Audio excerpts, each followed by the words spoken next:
A pound of butter.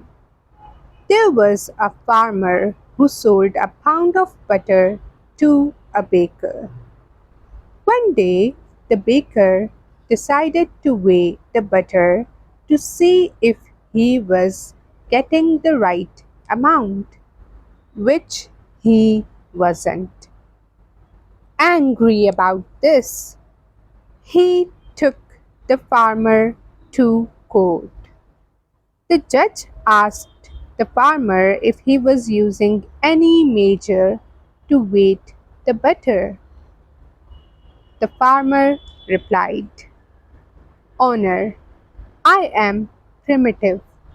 I don't have a proper measure, but I do have a scale. The judge asked, Then how do you weigh the butter?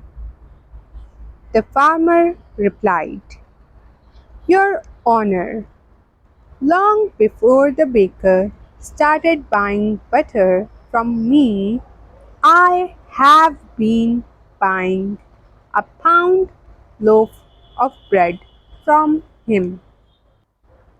Every day when the baker brings the bread, I put it on the scale and give him the same weight in butter.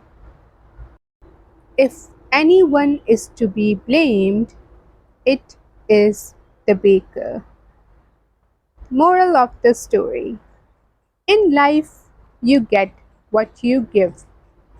Don't try and cheat others.